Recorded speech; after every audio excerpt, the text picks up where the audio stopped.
my name is Brescia. And my name is Shaquita. And welcome to Searching for Freedom. Okay, so you guys, we are going to just jump right in today, hit the ground running. Today's title, as you can see, is God's character. So we kind of just wanted to talk about it a little bit more, just from our perspective, what we've been going through, the things that we've experienced, and how that aligns with what we believe sometimes because of what we're seeing and what is actually true. Yeah. And I want to start off with just some context of where I'm coming from. I was reading Exodus 33 and 13. I'm just going to read a little bit about it before we dive into what we're taking from it, our life experience, etc.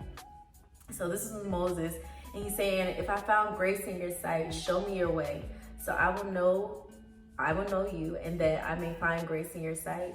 And God replied, "My presence will go with you, and I will give you rest."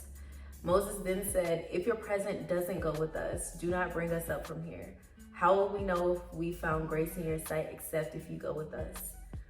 Now, with this scripture, it brings me so much comfort because one, it shows that God is willing to speak to you in those spaces. He's gonna be with you. He's gonna go before you. He's gonna make sure that he's with you at all times. But then, so often, God will tell me things in my own life, and then I'll still doubt it, and I'll still have to basically make him repeat himself. Yeah. So it's like Moses is literally hearing God tell him that he's gonna go with him, and then he turns around and he's like, well, if you don't go with us, how am I gonna know? Like, please go with us. And he's repeating it again as if what God said the first time wasn't good enough. And so often I find myself in those same spaces where I'm needing God to repeat himself to me, because sometimes I doubt, or sometimes I'm like, okay, God, I know you said this, but if you don't, I still need you to. And it's like, he already said that he is. His character shows that he is a man of his word and that he's not gonna lie. But so often, because we've had so many experiences with the world and people that we encounter, it's like, oh no, I need you to show me this. I need you to show up for me. You just saying it isn't good enough. Like, I need the action. And I find myself in that same thought process recently. It's like, okay, God, I need to see you move. I need to see this happen. Like, although we've had our conversations in our quiet time, and you've spoken to me, and I've seen you move in my life before, so I know that your word does not return void. It's like, I just need to see it happen, because right now I'm feeling like I'm not hearing you correctly. I'm feeling like I'm doing something wrong, or I'm feeling forgotten sometimes. And it's like, his word is what it is. Once he said it, it doesn't change. Yeah. We just don't see it unfolding. So it's like, we want to see that instant gratification. But in his true character, he still isn't even frustrated. He still turns back around and he's like, I'm gonna go with you. I'm gonna be with you. Because you've asked, I'm gonna be there. And he continues to show up for us so many times, where even when we've done wrong, or we have pushed back the timing of what he wanted to do in our life, he still shows up and he's like, it's okay, baby girl. It's all right. Don't worry about it. I'm still gonna be with you. I knew it was gonna happen. You're not perfect, and I don't expect you to be, but I still went before you. And even when you feel surrounded by your enemies, I'm surrounding them. So you don't have to worry. It's just those two words together, God's character. You know, it makes my heart it makes my heart smile. You know, but it wasn't always like that for me. It was just like you said, it's kind of hard to trust God, because, like, I tell people all the time, we treat God like man, and we treat man like God, and we get disappointed when man show their true nature, right? And it's hard to trust God because of the hurt and pain we've gotten from man. So his character is something that took me a while to trust in, because of different situations in life, where life has taken me. And it took, I'm gonna say, this year actually. Like, I started walking with Christ at, a young age, but just renewed in 2016. And it took me this year, because just like you, I would always be like, okay, God, you said that you're gonna do this, but so that I can believe it, I need you to do this. Right. Or speak through this person, or... Right, girl. How many times have we done that? It's like, Lord, if this is supposed to be, let this happen, let them wear this color, let this be. And it's like, he up there like, girl, Don't test me. This has nothing to do with you. You know, you will not get the credit for this. So, you know, almost like Gideon. It's like, okay, God, you said this is going to happen. So, okay, so can you do this? Can you do that? I want this. I want that. Just so I know that it's you. And so, yeah, God's character, it takes a while to, for me, it took a while to believe in it and to trust in him. But what got me to trust in his character was when he took me back to Genesis. Like Genesis 2, he took me all the way back to the beginning, you know. And he was just showing me how he took care of Adam and how he provided everything before he even created Adam, and how he gave Adam purpose and he gave him, you know, a place to live. And Adam didn't have to do anything but just be obedient and, you know, walk with God and be in his presence. That was it. That's all he had to do.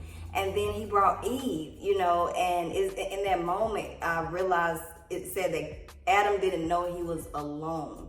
It was God who said that it's not good for man to be alone, and he created Eve.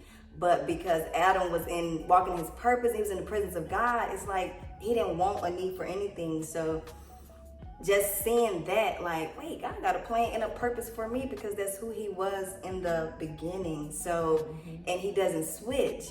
And he's shown me that time and time again.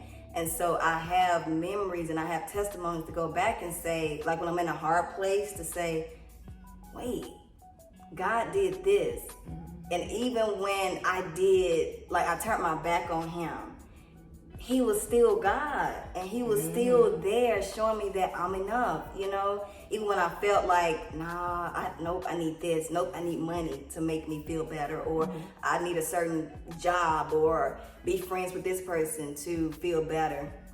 And God was like, I'm enough.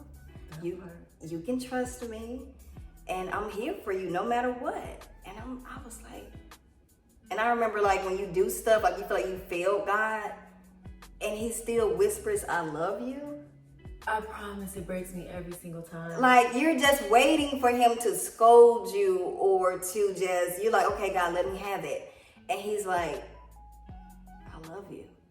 And you're like, but I love you.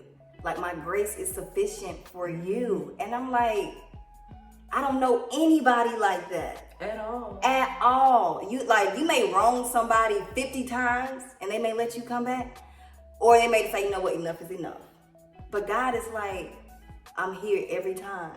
And the difference is, it's like, even with people, it's like we can forgive, but we don't forget. Yeah. And then on top of that, it can still shift the nature of the relationship, and may not even be intentional. It's just, you may have hurt that person, so they may not be able to interact with you the exact same way. Yeah. And it's like, God's love is not like that.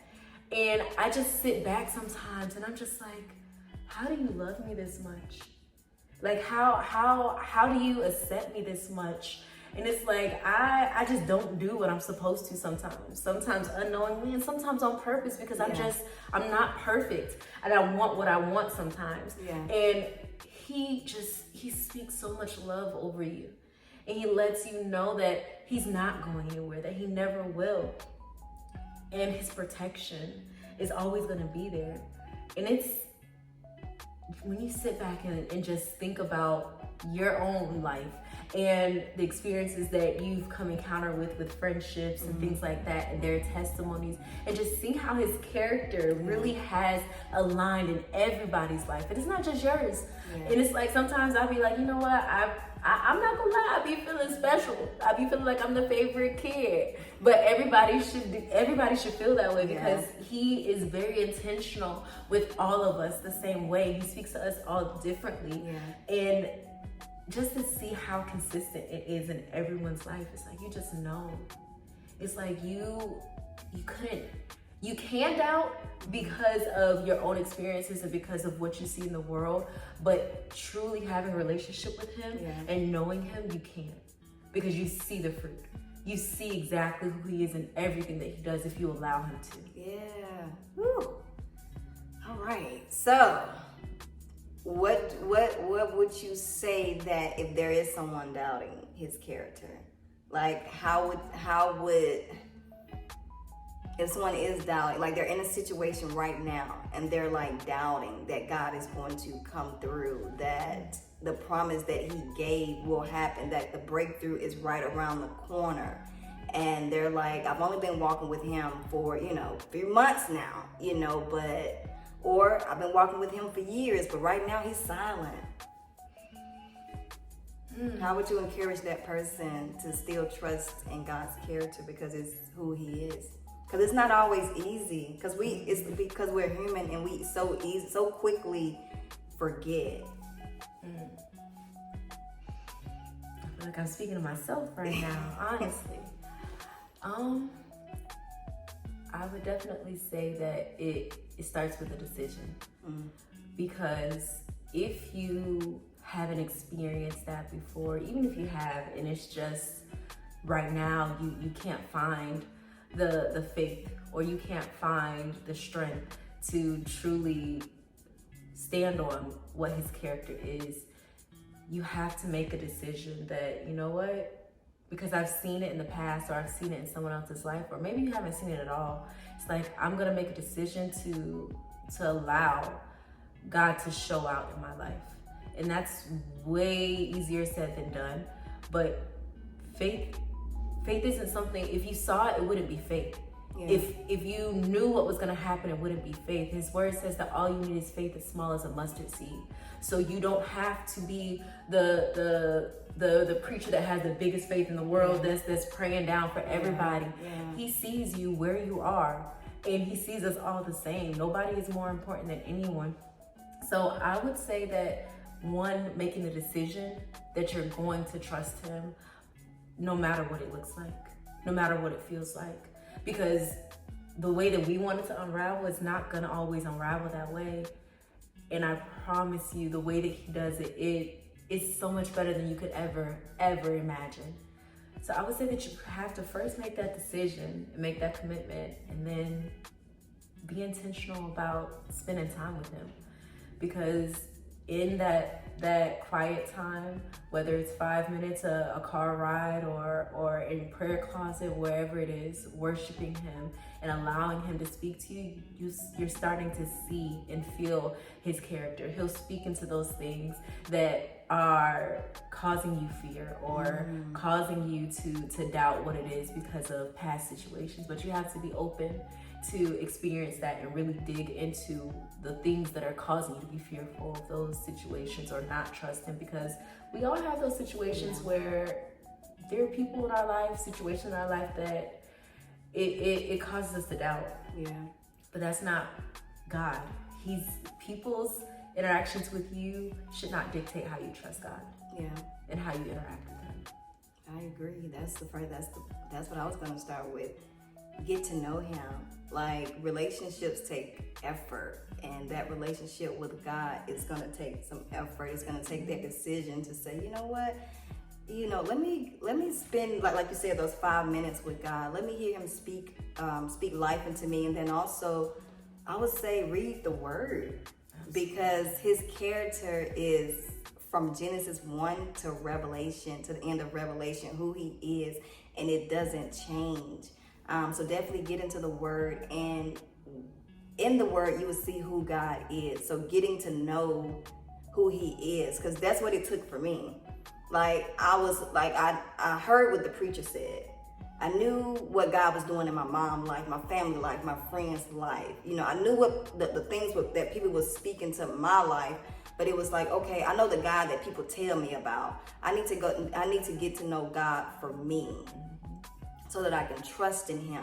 Because with any new relationship, it's hard to trust that person if you don't know them. So it's like you have to, dig in deeper. Ask him those questions that you are afraid to ask. Like, talk to him throughout the day, not just in the morning, not just at night. Like, truly make God your best friend. And then it takes consistency and obedience, and then from that it becomes a desire, and then from there you're like, oh wow, oh no, Nope, my God is, nope, I don't know what God you're talking about, but I spend time with my God, so I know who he is. I know that's not him. I know that's not him. God wouldn't do that. Like, no, that's not who God is. And, yeah. So, yeah, spend time with him and walk with him like Adam did in the cool of the day. Like, he walked with him. You know, he talked with him. And if you feel like God is not speaking, just listen. He speaks through scripture. He speaks through people. He speaks through, you know, experience. Like, God is there and he's speaking. So in addition to that, if you feel like he's not speaking, maybe you're talking too much. yeah, that too. Because I know that sometimes I'll get in there and it's just me talking. I'm like, well, God, where you at? He's like, well, girl, I couldn't get a word in. And then you get up and go. I'm like, well, did you really want to hear from me? But also to add on to that, I would say, because like you were speaking on, I know sometimes we can see him moving in everybody else's life, and it's like, well, that's good for them, but I don't think that he'll show up for me that way, or it's not that same. It's not the same for me. I would encourage you to fast.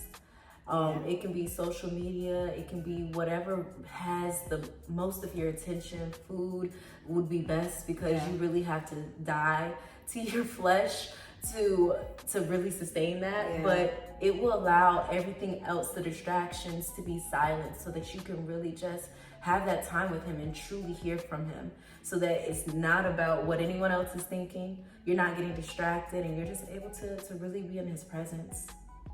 And pray. God answers prayers. Like, if it's something that you want to see change, if it's something that you're, some change that you want to see, or you want to know God's heart, ask him. God, like, what do you think about me? I remember somebody asked me, you know, do you know your worth? And I had never been asked that before. But like, do you know your worth? And I asked God. I was, I think, a year in my walk, like, and I asked him, and I didn't expect anything, but I was like, God, who is it that you say that I am? Because I don't know, you know, like, I don't know. And he told me to go to Ephesians 2:10. I'll never forget Ephesians 2:10, and I went, and he called me a masterpiece. And I was like, you think of me as a masterpiece, God? Like, your workmanship?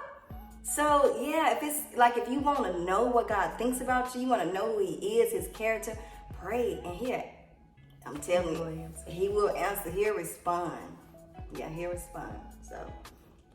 So, you guys, thank you for spending another Friday with us. We hope that this was able to help someone, or you're able to relate to it. But we'll see you next week. Thanks for watching. Hey guys, make sure you like, comment, and subscribe. Smash that notification bell so you won't miss another one of our videos. Thanks for watching.